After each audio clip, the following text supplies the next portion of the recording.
But to truly change your life, you have to know this and you have to do this. And this is changing your identity. If you keep doing techniques and doing things and, doing things to get things, so taking an action in order to cause an effect, you will be continually doing that in order to get things and in order to go to the next level. But anyway, before we jump into the video, guys, welcome. My name is Sharon, and on this channel, we talk about shifting your identity, moving into the identity of the person that you want to be, living your heaven on earth, and creating the life beyond your dreams. So if all this sounds good to you, stick around, subscribe if you want to, share the video, like the video, whatever you want to do with the video. Listen, this is probably going to get spicy, so stay with it. If it triggers you, that's good. It means you're waking up. And I'm going to start from when all this changed for me and how I came to this point where I am today. And I've got my very old notebook where I was writing my first thoughts when the change was happening within me. And that change happened for me. It came from a negative situation. It doesn't always have to go that way. You don't have to experience something negative before you learn something. I don't subscribe to that thought. You can learn things just simply by knowing. You can download knowledge and information. You don't have to experience something negative. But I brought myself to that place in life whereby I experienced something negative, and this was a very heartbreaking breakup.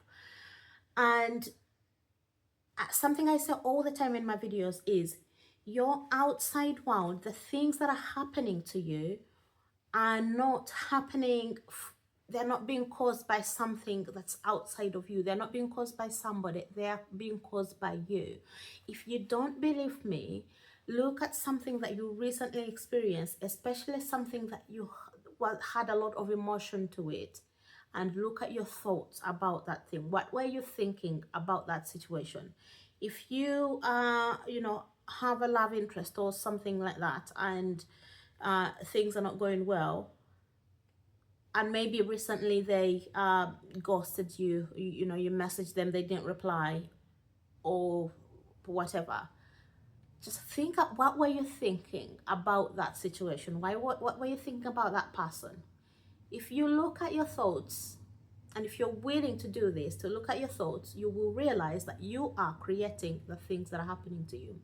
So anyway, 2020, I came to this point where I realized I had been creating the situations that were happening in my life. Things were the way they were because of me. And I'm going to be honest, it was a really hard pill to swallow, because I think there's something Never says in one of his books that man always tries to avoid responsibility. So we want to put it all on God. We want to put it on the devil. We want to put it all on, I don't know, a government did this. It's because of my race. It's because of this, they did this to me. Oh, it's because I was born in this country or this town, this part of the world, or whatever. But when you wake up and you realize how much power you have, that's when this message will be a game changer for you. Because even if you were born in a situation that obviously you had no control over, well, I'm going to say obviously for now, that's a video for another day. But right, let's go with this thought. You had no control of where you were born, how you were born, and the things that happened to you when you were younger. Once you accept this message though, and you realize that you can change your life, with that the change starts from here and from here, that you are the cause. The world is just reflecting things to you, and if it's reflecting things you don't like, you can change those things from here, from who you be, from your being. So I brought myself to that point. And when I looked at how the other person acted, they were actually acting on my thoughts. The things that I was thinking were actually the things they were doing. It took me a long time to realize that, but when I did, I was absolutely mind blown at how much power we have. It's like the curtain was lifted for me, and I saw how creation works, how reality works, how manifesting works, how the law of attraction, the law of assumption, whatever you want to call it, how it works, what it takes to change your reality and to change the things that are going on in your world. Now, sometimes when we discover this, we can go down the rabbit hole of just doing techniques. So, and I talk about techniques, I do techniques, but there's a big difference. Doing techniques from the identity and doing techniques from trying to get something. Because what I want us to move away from is, I want us to move away from seeking to being, from hoping that something is going to change, to knowing. So if I'm doing affirmations or doing scripting, hoping that I'm gonna transform my business, it's a different energy to doing them from knowing that you are a powerful business person and your business is booming. Those are two different. Can you even feel how those are two different people? And the other thing is moving away from trying to embodying. So we're going to stop trying to be something. We're going to stop trying to manifest more money, trying to manifest a baby, trying to manifest health. We're going to embody health. We're going to embody wealth. We're going to embody the thing that we want. So how did I move from going through the most hurtful breakups to within a few months manifesting the greatest love? I actually, once I realized how this thing works, I then realized that up until that point, I had been manifesting non-committed relationships, non-committed men, and it seems like commitment was the thing that was eluding me. But I looked at my own life. Where was I not committed? And I started there. Right? I wasn't committed with my identity. You know, I was flip-flopping. I would go, oh yeah, I'm amazing, I'm wonderful, and then the next thing, if something didn't go my way, that would then trigger me and pull me back to thinking, oh, maybe it doesn't work, maybe it takes long, maybe, instead of sticking to what you've decided. So here's the formula. So you choose what you want, you decide. So you decide, this is what I want to manifest this. I want to manifest love. So who am I going to be? I'm someone that's loved. I'm lovable. I'm adored. I'm chosen. Right. So you've chosen what you want. You've chosen your identity. The identity of the person who's in a loving relationship. Yeah, sealed. Got it. Next, you're going to defend that identity. And here's what I mean. You're going to stick with it. You're going to persist in it. Along the way, after you've chosen your identity, things are going to happen that things that might happen that will try and trick you into thinking it didn't work, or will show you, things will happen on the outside that will show you. Maybe you'll get a rejection letter after applying to for a job, and you'll start thinking, I thought I chose the identity of someone who's favored. I thought I chose the identity of someone who's always chosen. How did I get a rejection letter? Wrong. You go back to, I am chosen. I am always chosen. I'm favored. Everything always works out for me. I'm highly favored. I'm deeply loved. You stick to it. You look at that. You look at that evidence of things not working out. You literally laugh at it. Get that letter, scrunch it, put it in the bin. I don't care. I don't care. That's not me. That's literally, that's someone that was 10 years ago. That's not me. I'm no longer that person. Right, think of this example, guys. So I've done so many different jobs over the course of my life. You know, I've been a chef, I've been a salesperson, I've been this. And I still have like my chef's shirt. I'm not a chef now, I do a different job. I don't wake up some mornings and put on my chef's uniform and go to my old job. No, that's someone I was 10 years ago.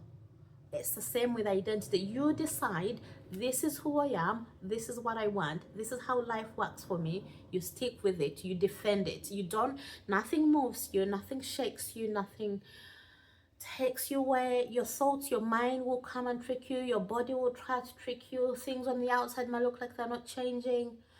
Oh, but I've been doing this for 6 months and nothing's changed. Right, listen, Linda, listen.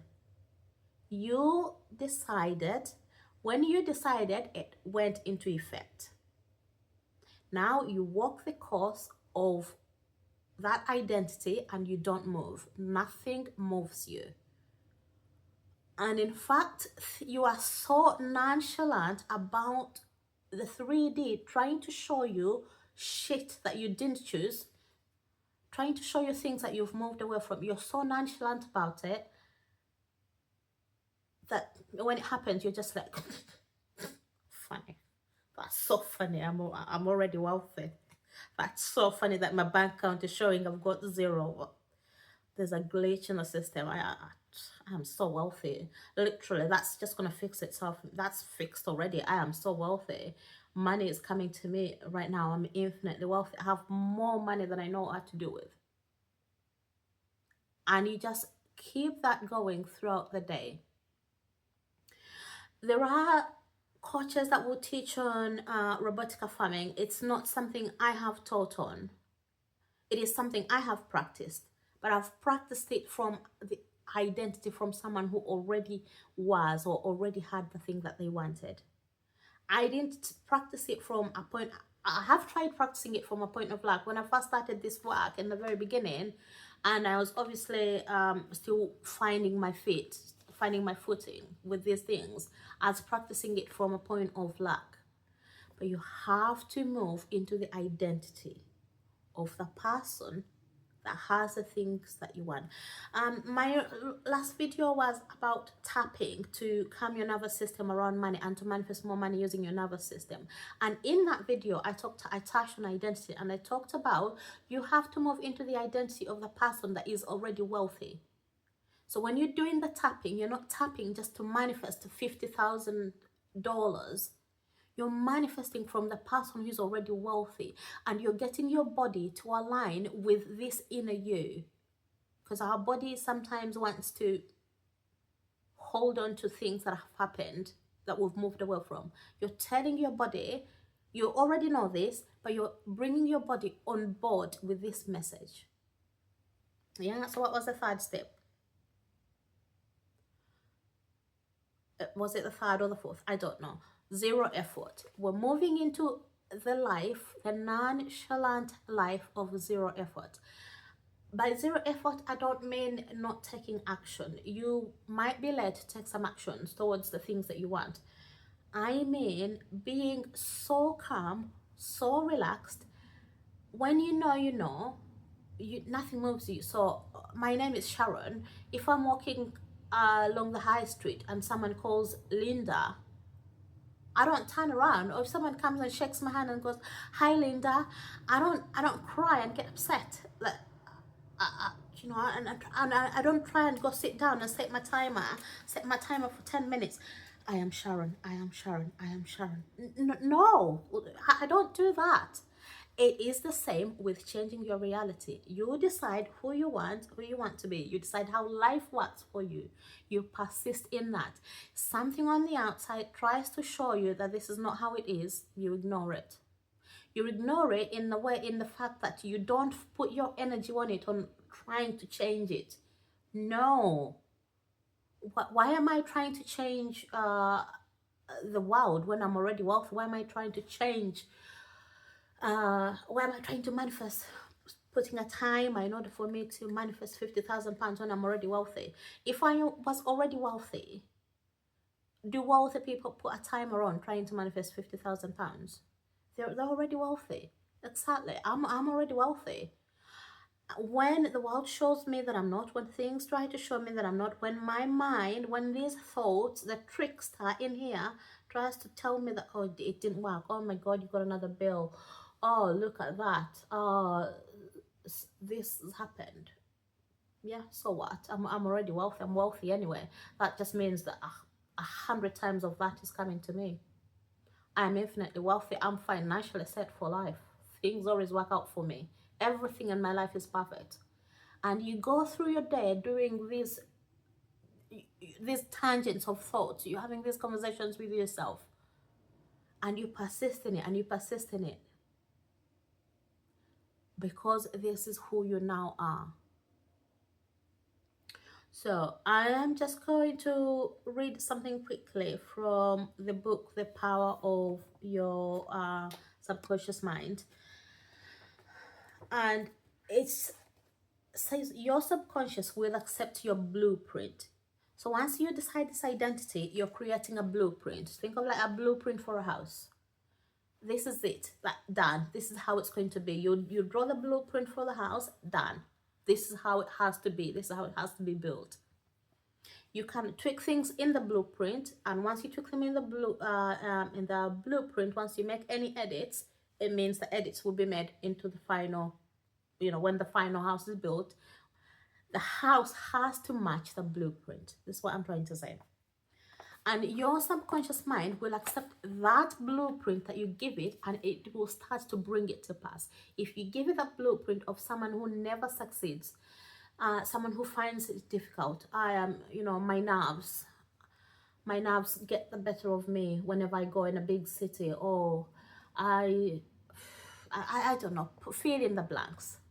Once you give that to your subconscious mind, it runs with it. It is so neutral. Whatever you give it is a command. It doesn't think like, oh, that's not good for Sharon. She needs to be good with with crowds. She's a CEO. She needs to be good with people, being in large crowds, because that's what's normal CEO things. That's not good for her. I'm not going to do it. No, it just does it. If I start telling myself bullshit stories like that, it will do it. Right, so if you are building a new home for yourself and your family, you know that you would be intensely interested in regard to the blueprint for your home. You would see to it that the builders conformed to the blueprint. You are the builder, you're also the person making the blueprint. You would watch the materials and select only the best wood, steel, and in fact the best of everything. What about your mental home and your mental blueprint for happiness, for abundance, for success, for love, for a blissful life? All your experiences and everything that enters into your life depend upon the nature of the mental building blocks which you use in the construction of your mental home. If your blueprint is full of mental patterns of fear, worry, anxiety, lack, or if you're despondent, doubtful, and cynical about the whole world, then the texture of the mental material you're weaving into your mind will come forth as more toil. It will come forth as more care. It will come forth as more anxiety. So you're putting all these things into effect. And more far-reaching activity in your life is that which you build into your mentality every waking hour. Your word is silent and invisible. Nevertheless, it is real. Mental conversations, guys. Mental conversations. Once you finish doing your technique, your scripting, your visualization, your whatever you're doing, if you're drinking water out of cups or quantum jumping, whatever, I really couldn't care what you're doing. Once you finish doing whatever techniques, how are you living throughout the day? How are you being? Who are you being throughout the day? Is your mental chatter going on, and are you letting things trigger you back into the person you moved away from? So you did your techniques, you did your visualization to become the person who's healthy, who has no pain in their body, who moves about freely. And if you go around your day and you feel that pain, that You feel that pain coming. What are you saying to yourself? All those silent conversations are going to they're going to cross out whatever you were doing in the morning in your 15 minutes of visualization, and it's going to take you so long to manifest the things that you want. So the easiest way to manifest is to decide. You decide. You move from seeking to being. You move from hoping to knowing. And you move from trying to embodying. Those thoughts that are going on, that inner conversation going on throughout the day, it's building your house. That's another brick you've just added onto the house.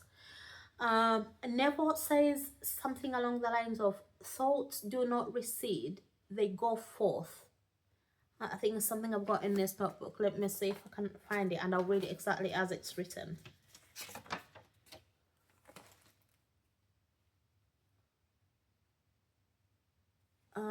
Right, I can't find it, but I just saw something that says the law is impartial. The subconscious mind is impartial. Something that I just said earlier.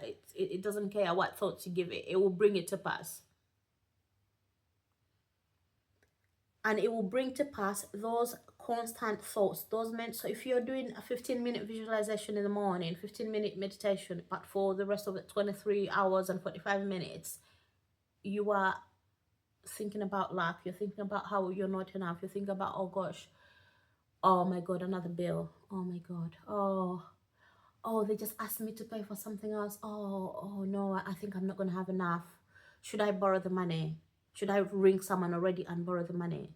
Now obviously, if you need to, you can do all those things of borrowing money from somebody or whatever, as long as you're doing it from the identity of someone who already has.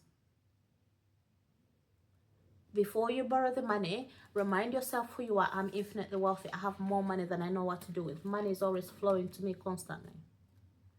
Oh, that, I already paid it back. It's interesting. That's already paid. You look at those bills, you laugh at them. You look at the pain in your body, you laugh at it. And you constantly see yourself doing the things you couldn't do before. If you're wanting to walk, you're in a wheelchair, you're constantly seeing yourself walking, doing the things you were doing before, walking your dog, walking with your kids, playing sports, going for a run.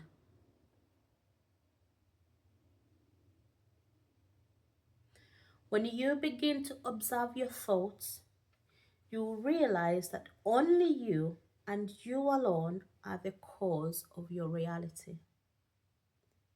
You realize that everything in your reality are things you have thought of continuously, or things you have thought of from an emotional point, things you have emotionalized.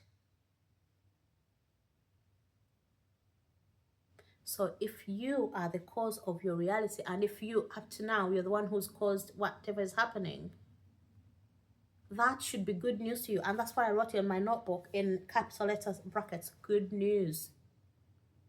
That's amazing. I caused that. I caused the lack that's been happening in my life. Oh my days. That means I can cause the abundance. I'm the one that's been, I'm the one that's been pulling the strings. Oh my word. For me, that freed me massively. Once I got over the shock and it swallowed the pill, it freed me, set me free, knowing that I don't have to rely on anyone on the outside. I can change the outside. I tell my world, I tell my 3D how things are going to be.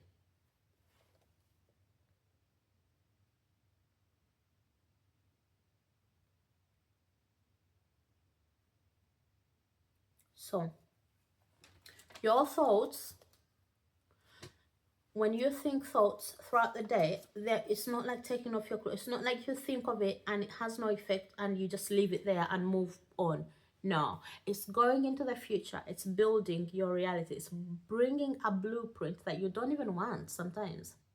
A lot of the time, we don't want this blueprint that's going on in our life. We don't want the house that we're building, but we don't even realize it.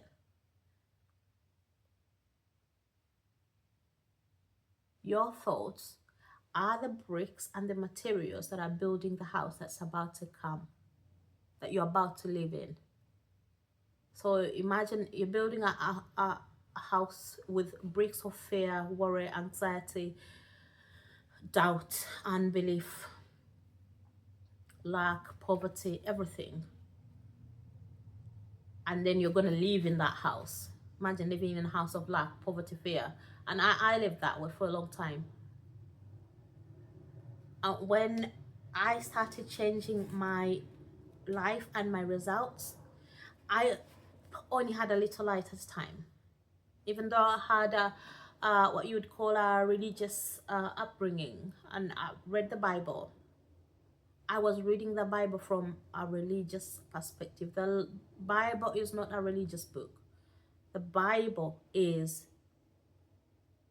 the greatest metaphysical book ever written. It's the greatest book on reality creation ever written.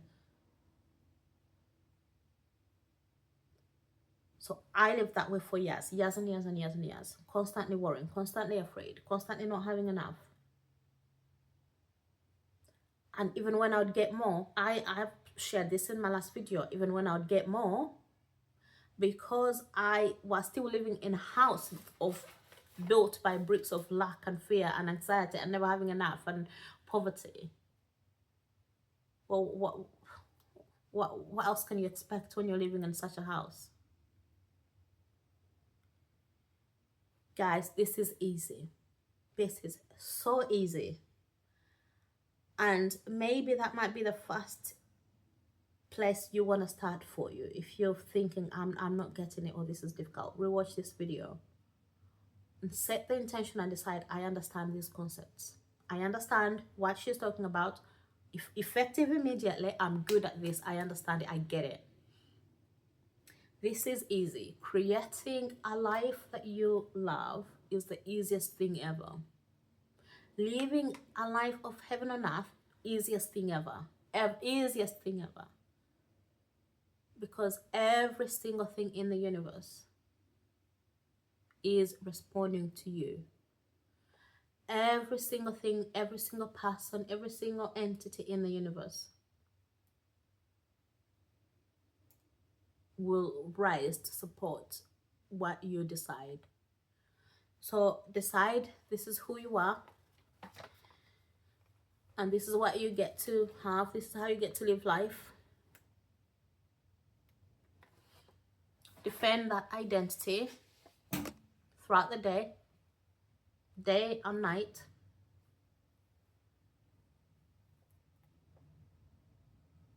And that's it. Thanks, everyone. I'll catch you on the next one.